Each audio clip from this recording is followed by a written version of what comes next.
क्या आपने कभी सोचा है कि एक पुलिस वाले का बेटा कैसे दुनिया का सबसे खौफनाक नाम बन गया? ये कहानी है उस शख्स की जिसने मुंबई की गलियों से निकलकर पूरी दुनिया में अपना डर फैला दिया। पैसा, पावर और खौफ, लेकिन इसके पीछे छुपा है एक ऐसा सच जो आपको हिला देगा। दोस्तों, अगर आपको ऐसी वीडियो पसंद हैं, तो चैनल को सब्सक्राइब करना ना भूलें, ताकि आपके पास हमारी 3D वीडियो आती रहें और मोटिवेशन के लिए लाइक जरूर करें।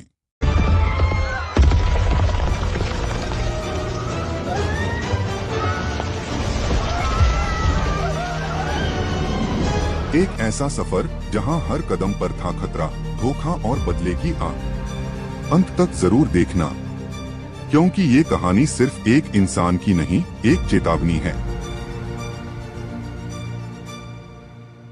दाऊद इब्राहिम का जन्म 26 दिसंबर 1955 को मुंबई में हुआ था।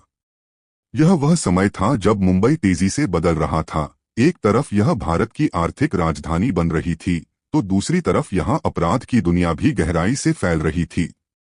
दाऊद का परिवार एक साधारण मुस्लिम परिवार था।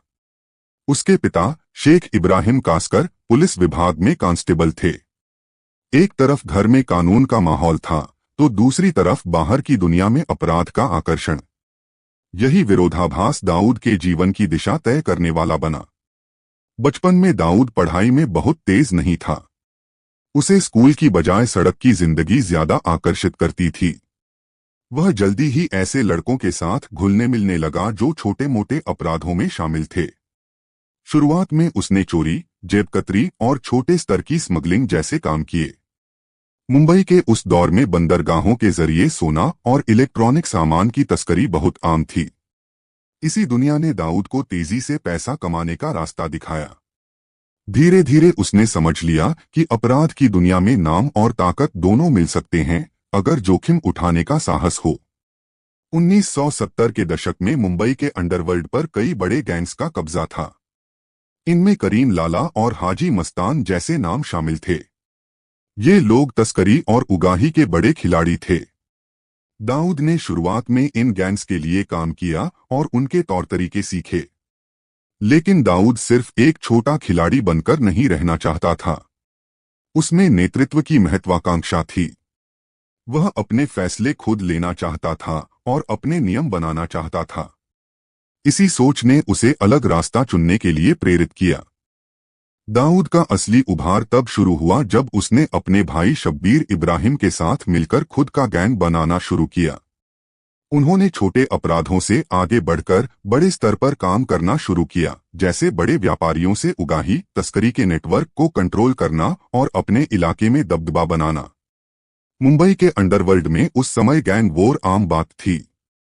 दाऊद और उसके भाई ने भी अपने प्रतिद्वंद्वियों से लड़ाई लड़ी। इन झगड़ों में कई बार हिंसा हुई, लेकिन हर बार दाऊद और मजबूत होकर उभरा। धीरे धीरे उसने अपने गैंग को एक संगठित रूप देना शुरू किया, जिसे बाद में डी कंपनी के नाम से जाना गया। यह सिर्फ एक गैंग नहीं था, बल्कि एक पूरा नेटवर्क था, जिसमें अलग अलग लोग अलग अलग काम करते थे। कोई पैसे की वसूली करता, कोई तस्करी संभालता, तो कोई दुश्मनों पर नजर रखता। दाऊद की सबसे बड़ी ताकत थी उसकी सोच। वह सिर्फ स्थानीय अपराधी नहीं बनना चाहता था, वह अंतर्राष्ट्रीय स्तर पर काम करना चाहता था। उसने दुबई और दूसरे देशों में अपने संपर्क बनाना शुरू कर दिए। इससे उसका नेटवर्क और भी मजबूत हो गया। इस दौरान मुंबई में अपराध की दुनिया और फिल्म इंडस्ट्री के बीच भी संबंध बनने लगे। दाऊद और उसके साथियों ने बॉलीवुड में पैसा लगाना शुरू किया, जिससे उनका प्रभाव और बढ़ गया। लेकिन हर सफलता के साथ खतरे भी बढ़ते हैं। दाऊद के दुश्मन भी तेजी से बढ़ रहे थे। पुलिस भी अब उसके पीछे पड़ने लगी थी। उसके खिलाफ केस दर्ज होने लगे और उसका नाम अपराध की दुनिया में तेजी से फैलने लगा। यह वह समय था जब दाऊद को यह समझ आ गया था कि अगर उसे बचना है और आगे बढ़ना है, तो उसे सिर्फ ताकत ही नहीं, बल्कि चालाकी भी दिखानी होगी। यहीं से उसकी कहानी एक नए मोड़ पर पहुंचती है, जहां वह सिर्फ एक स्थानीय गैंगस्टर नहीं रहता, बल्कि एक अंतर्राष्ट्रीय अपराधी बनने की ओर बढ़ता है। 1980 के दशक के मध्य तक दाऊद को यह समझ आ गया था कि मुंबई में रहकर वह ज्यादा समय तक सुरक्षित नहीं रह पाएगा। पुलिस का दबाव बढ़ रहा था और दुश्मन गैंग भी लगातार हमला कर रहे थे। इसी वजह से उसने भारत छोड़कर बाहर से अपने नेटवर्क को चलाने की रणनीति बनाई। सबसे पहले उसने दुबई को अपना ठिकाना बनाया। उस समय दुबई तेजी से एक इंटरनेशनल बिजनेस हब बन रहा था और वहां से ऑपरेट करना अपेक्षाकृत आसान था। दुबई में बैठकर दाऊद ने अपने डी कंपनी को और ज्यादा संगठित और शक्तिशाली बना दिया। दुबई से वह भारत में अपने लोगों को निर्देश देता था, कौन सा काम करना है, किससे पैसा वसूलना है, किसे धमकाना है और किसे खत्म करना है। धीरे धीरे उसका नेटवर्क भारत के कई शहरों तक फैल गया। इस दौरान डी कंपनी ने कई तरह के अवैध धंधों में कदम रखा, जैसे ड्रग्स तस्करी, हवाला कारोबार, फर्जी पासपोर्ट और अंतर्राष्ट्रीय स्मगलिंग। पैसा तेजी से बढ़ रहा था और साथ ही उसका प्रभाव भी। मुंबई की फिल्म इंडस्ट्री यानी बॉलीवुड भी इस नेटवर्क से अछूती नहीं रही। उस समय कई फिल्म निर्माताओं और कलाकारों को अंडरवर्ल्ड से धमकियां मिलती थीं। कहा जाता है कि डी कंपनी फिल्मों में पैसा लगाती थी। लेकिन इसी दौरान दाऊद की जिंदगी में एक बड़ा झटका आया, उसके भाई शब्बीर इब्राहिम की हत्या। यह हत्या उसके दुश्मन गैंग ने करवाई थी। इस घटना ने दाऊद को अंदर तक झकझोर दिया और उसने बदला लेने की कसम खाई। इसके बाद मुंबई में गैंग वॉर और भी तेज हो गया। दाऊद ने अपने दुश्मनों को खत्म करने के लिए हर संभव तरीका अपनाया। इस दौर में उसका नाम डर का पर्याय बन चुका था। 1990 के दशक की शुरुआत में भारत में कई बड़े सामाजिक और राजनीतिक बदलाव हो रहे थे। इसी माहौल में 1992 में बाबरी मस्जिद डेमोलिशन की घटना हुई, जिसने पूरे देश में तनाव पैदा कर दिया। इसके बाद मुंबई सहित कई शहरों में दंगे भड़क उठे।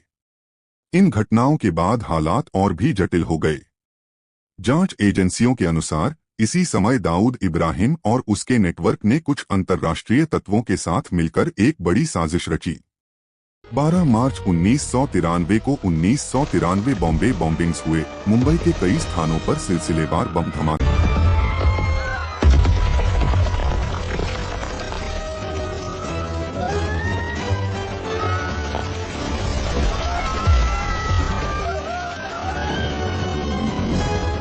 जांच में सामने आया कि इस हमले के पीछे अंडरवर्ल्ड नेटवर्क और अंतर्राष्ट्रीय संगठनों का हाथ था। दाऊद इब्राहिम और उसके करीबी सहयोगियों के नाम इस साजिश में सामने आए। इस घटना के बाद दाऊद का नाम सिर्फ एक गैंगस्टर के रूप में नहीं, बल्कि एक अंतर्राष्ट्रीय अपराधी और आतंकवाद से जुड़े व्यक्ति के रूप में लिया जाने लगा। हमलों के तुरंत बाद दाऊद ने दुबई छोड़ दिया और कथित रूप से कराची चला गया। वहां से उसने अपने नेटवर्क को और भी गुप्त तरीके से चलाना शुरू किया। भारत सरकार ने उसके खिलाफ कई केस दर्ज किए और उसे पकड़ने के लिए अंतर्राष्ट्रीय स्तर पर कोशिशें तेज कर दी।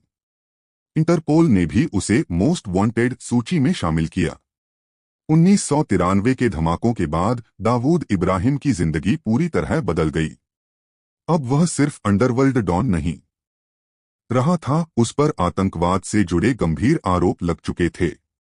भारत में उसका लौटना लगभग असंभव हो गया था और वह पूरी तरह से विदेश में छिपकर अपना नेटवर्क चलाने लगा। धमाकों के तुरंत बाद दाऊद ने दुबई छोड़ दिया और कथित तौर पर कराची में शरण ली। भारत लंबे समय से यह दावा करता रहा है कि वह वहीं रहता है, हालांकि पाकिस्तान सरकार हमेशा इससे इनकार करती आई है। कराची में रहते हुए दाऊद ने अपने नेटवर्क को और ज्यादा गुप्त और संगठित बना दिया। अब वह सीधे सामने नहीं आता था, बल्कि अपने भरोसेमंद लोगों के जरिए काम करवाता था।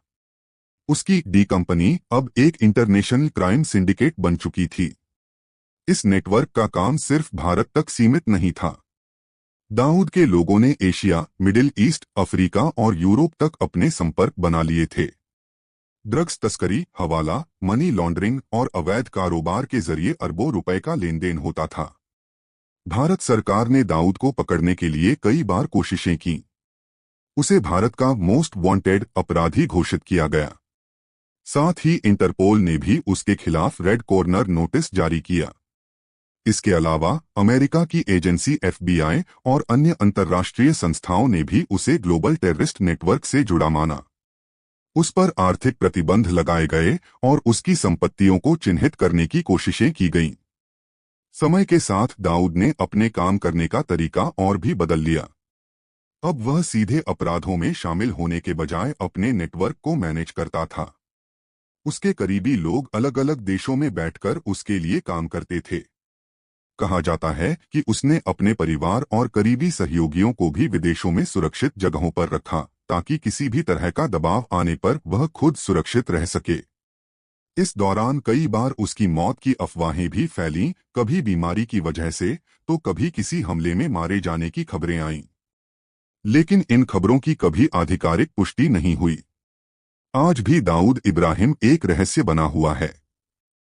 वह कहाँ है, किस हाल में है, इस पर अलग अलग दावे किए जाते हैं, लेकिन कोई पक्की जानकारी सामने नहीं आती। भारत लगातार यह कोशिश करता रहा है कि उसे वापस लाया जाए और कानून के सामने पेश किया जाए। लेकिन अंतर्राष्ट्रीय राजनीति, सबूतों की जटिलता और दूसरे देशों के सहयोग की कमी के कारण यह काम आसान नहीं है। 1990 के दशक के मध्य के बाद डी कंपनी सिर्फ एक गैंग नहीं रही थी, यह एक सिस्टम बन चुकी थी। हर काम के लिए अलग लोग, अलग जिम्मेदारियां और सख्त नियम। दाऊद खुद सामने कम आता था, लेकिन उसका आदेश ही अंतिम होता था। दाऊद के सबसे बड़े दुश्मनों में से एक था छोटा राजन। एक समय था जब छोटा राजन दाऊद का करीबी साथी था। दोनों ने मिलकर मुंबई में अपना दबदबा बनाया।